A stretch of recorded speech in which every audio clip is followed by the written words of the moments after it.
Баршаңызға сәлем, сіздермен Фариза асханасы арнама қош келдіңіздер. Бүгін сіздермен енемнен үйренген кимчи салатының жасалу жолымен бөлісетін боламын. Қыстың күні кез келген тағамға тәбетті ашатын өте керемет салаттардың бірі. Сондықтан да видеоны соңына дейін қарап, міндетті түрде жасап көріңіздер, өте дәмді болып шығады. Ал ендеше бісміллах деп ең алдымен пекин қырыққабаттарының сыртқы бір қабатын алып тастаймыз. Кір бөліктерін алып тастап, жақсылап тазартып аламыз. Мен 4 орташа пекин қырыққабаттарын істететін боламын, 4-еуінен жасайтын боламын.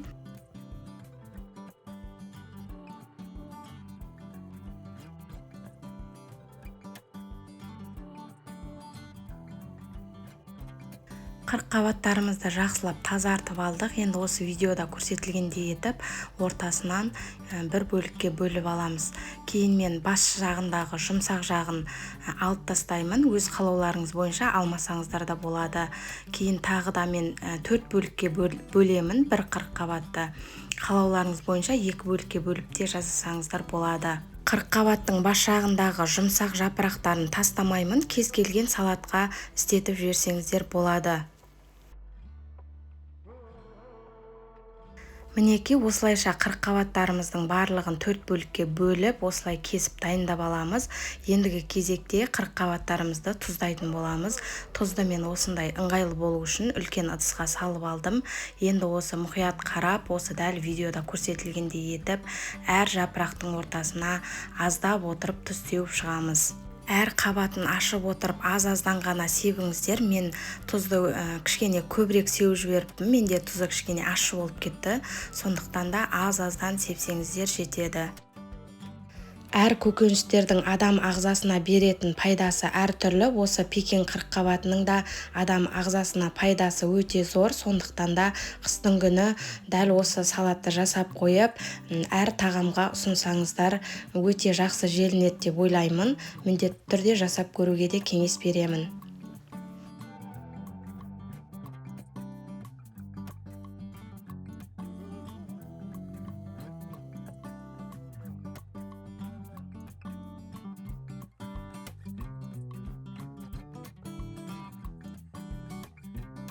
Дәл осы тәсілмен қырыққабаттарымыздың барлығын тұздап аламыз. Мінекей тұздап алдық.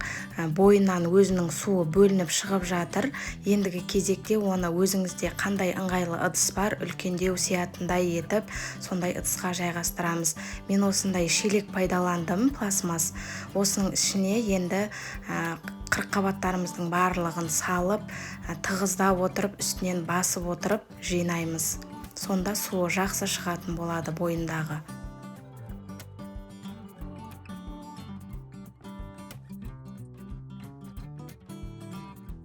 Қырыққабаттарымыздың барлығын осы видеода көрсетілгендей етіп тығыздап әдемілеп жайғастырып аламыз. Пекин қырыққабатын тұздағанда көбісі тұзды су құйып жатады. Мен енемнен үйренген рецепт бойынша жасап жатырмын. Тұзды су құймаймыз. Кішкенеден тұздап, үстін осылай тарелка басып тұратындай етіп тарелка қойып, оның үстінен ауыр нәрсе қойып бастырып қоямыз. Енді үстіне мусор түспеу үшін осындай пакет кигіздім. Оның үстінен 5 литрлік баклажкаға су толтырып 2-3 күнге қалдырамыз. Мінеки, мына жерде менде 3-ші күн, көріп тұрғандарыңыздай құрамындағы суы өте жақсы шыққан. Негізі әркімде әр қалай дайын болады. Менде 3-ші күні дайын болды.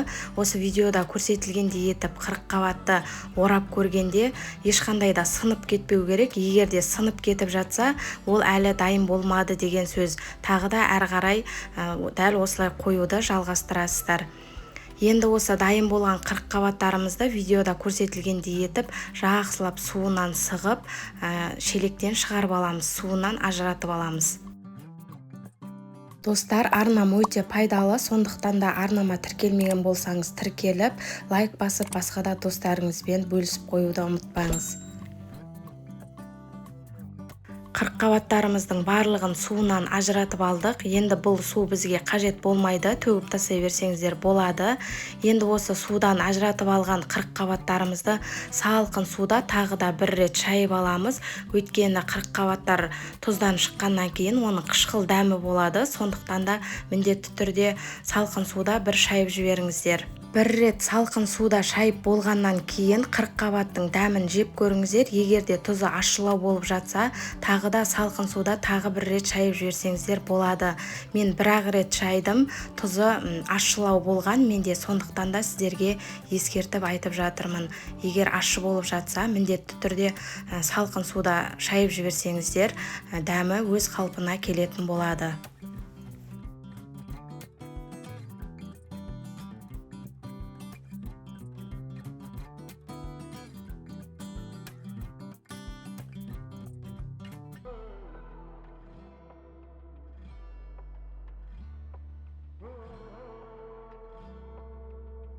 Мінекей салқын суда бір шайып алдық. Ендігі кезекте соусын дайындайтын боламыз. Менде осындай дайын алдын ала дайындалып жабылған түрін пайдаланатын боламын. Атам мен енем дайындаған бұны. Рецебін осы видеоның астына жазып қалдыратын боламын соустың. Мен осы жарты литрлік баклажканың жартысынан көбін салып алдым. Кейін оның үстіне кішкентай шай қасықпен 2 ас қасық кориандр салып аламыз, ұнтақталған түрін. Кейін 5-6 дана сарымсақты үткіштің ұсақ жағынан өткізіп салып аламыз. Соусты ащы бұрыштың қып-қызыл түрін таңдап, оны блендердің көмегімен жақсылап ұсақтап, оның үстіне тұз араластырып, баклажкаларға жауып тастайды. Ешқандай да қоспа қосылмаған, сондықтан да керекті қоспаларды өзім қосып жатырмын. Ұсақталған сарымсақты салып, жақсылап араластырып аламыз. Енді мен өз қалауым бойынша укроп қосамын. Мен морозильникке қатырып қойған укробымды пайдаланып жатырмын. Сіздерде болып жатса, балғын түрін ұсақтап, турап қосып жіберсеңіздер де болады. Кішкене сұйықтау болу үшін кішкене су қосып, барлығын жақсылап араластырамыз. Осымен біздің соусымыз дайын. Енді осы соусымызды алдын ала дайындап қойған қырыққабаттарымызға жағатын боламыз.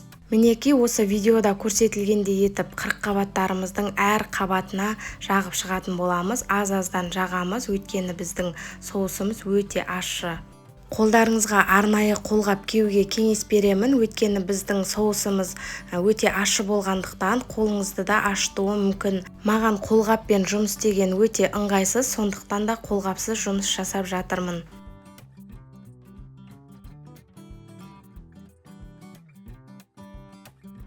Мінекей дайындап алған қырыққабаттарымыздың барлығын дәл осы тәсілмен соустарын жағып шығасыздар. Егер де сіздер көп мөлшерде жасайтын болсаңыздар, дәл осылай соустарын жағып, үлкен ыдысқа жинап сақтасаңыздар болады. Бірақ мен аз мөлшерде жасап жатырмын. 4 дана болғанымен ол дайын болғанда өте аз болып қалады. Мен оны холодильникте сақтаймын, сондықтан да оны дәл осы видеода көрсетілгендей етіп, бірден жеуге дайын қылып, бөліктерге кесіп, дайындап аламын. Мен оны банкаларға салып сақтаймын, сондықтан да маған осылай жасаған ыңғайлы.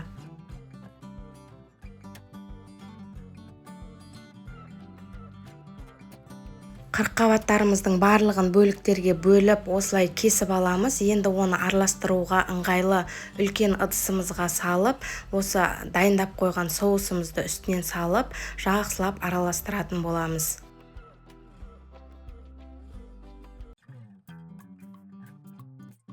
Соусты өз қажеттілігінше саласыздар. Мына жерде менде аз болғандай болды. Тағы да кішкене салып, тағы да жақсылап араластырамыз. Ащылығы бірден білінбейді. Бізде осы дайын күйінде банкаға салып қоямыз. Ол тағы да 2-3 күн тұрады. Сонда ғана дайын болады. Оның ащылығын сол кезде ғана біле аласыздар. Сондықтан да бірінші кезінде көп салып жібермеңіздер. Енді осы дайын болған қырыққабаттарымызды банкаларға жақсылап салып аламыз. Менде 2 литрлік банкадан 2, тағы 1 литрліктен 1 банка шықты, осы 4 дана қырыққабаттан. Қатты тығыздап салып жібермеңіздер, кішкене босатып салыңыздар, кейін үстіне міндетті түрде суын құйып қоямыз. Екінші банкамызға да дәл сол тәсілмен салып жайғастырып аламыз. Қақпақтарын жауып, холодильникке немесе салқын жерге тағы да 3 күнге қалдырамыз. 3 күннен кейін біздің кемчи салатымыз дайын болады. Мінекей, осымен біздің тәбет ашар кемчи салатымыз дайын болды. Міндетті түрде қыстың күні сақтап, холодильниктеріңізге салып қоюға кеңес беремін. Сіздермен болған Фариза, сау болыңыздар.